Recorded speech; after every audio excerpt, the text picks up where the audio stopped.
Good Sunday morning, everybody. Top of the morning to you. It's a heavy fog here in Atlanta.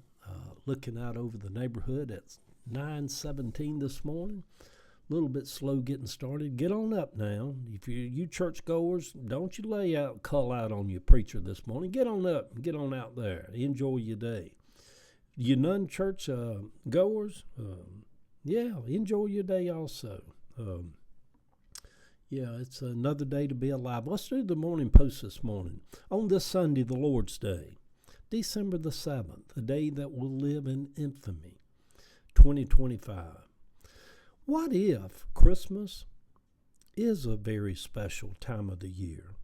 What if around Christmas time there is a small window of a vortex that opens, where magical stories come to life, the birth of a Savior, a reindeer that really can fly, a snowman that comes to life, where maybe there are millions of small vortexes that open to allow former ancestors, earthlings, to come and go. If Jesus can come and go and be in our midst, then why not others? A vortex is a whirlwind-like opening. The spirit world is also a wind. Maybe God is that vortex. I have decided this Christmas to invite all of my ancestors who are on the other side to come visit me. An open invitation going out across the universe, over the internet, to come sit a spell with me, to come say hello, to visit me this Christmas. Long gone are the days of being timid or afraid about the dead.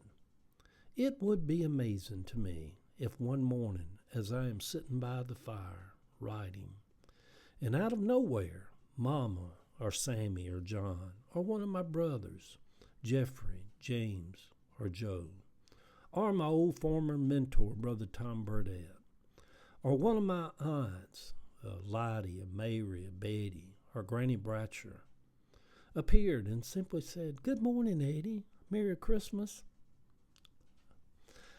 I'd like to ask Sammy, what is it like over there? Maybe ask John, are the men hot in glory land?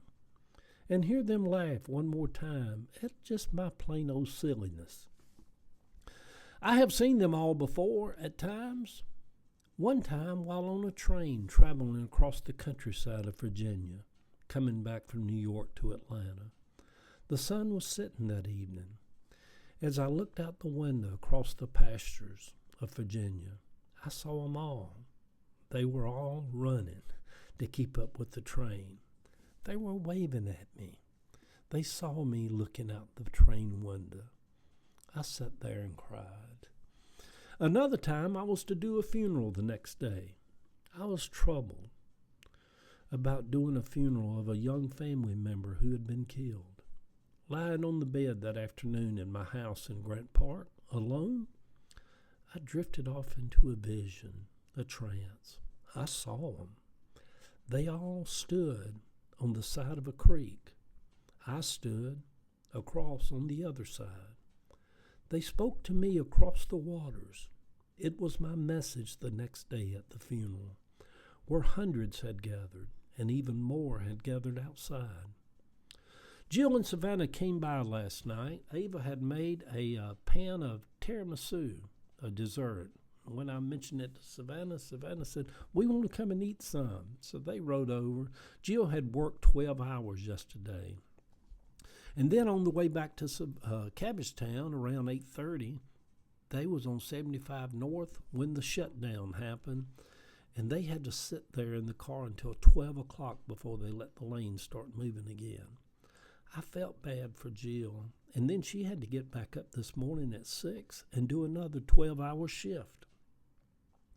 She seems to be loving her new job, though.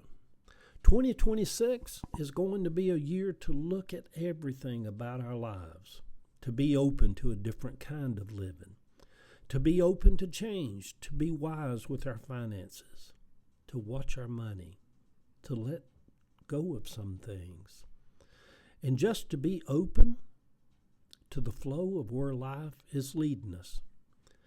There will be a lot of wind blowing in the year ahead. I feel that prophetic wind blowing in my spirit this morning.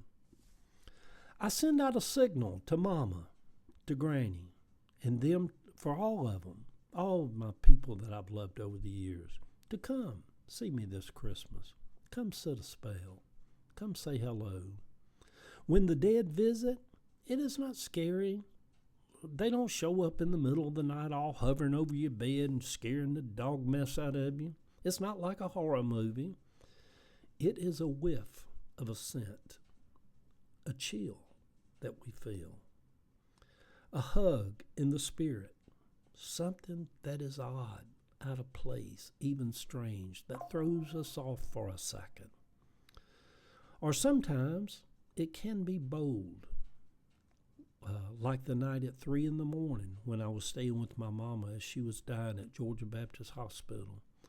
Laying in that chair beside her bed that night with the room door closed, all of a sudden the light flipped on. I thought a nurse had opened the door and flipped the light on, but there was no nurse. Just the light came on. Odd. And then when I looked at Mama's bed, I saw my brother James and my brother Joe standing on either side of her bed. I jumped up and run down and stood at the foot of the bed. I'm like, it's about time that you two got here. There was no fear. I wasn't afraid. I stood there at the foot of her bed with my two brothers who came to stand on either side. They never said anything to me. They were both beautiful. I knew Mama was soon to go. Good Sunday morning, sweet people. We enter into a vortex around this time of year where all things are possible, you know. There may be a small opening where we can step over on the other side, or them step over to our side.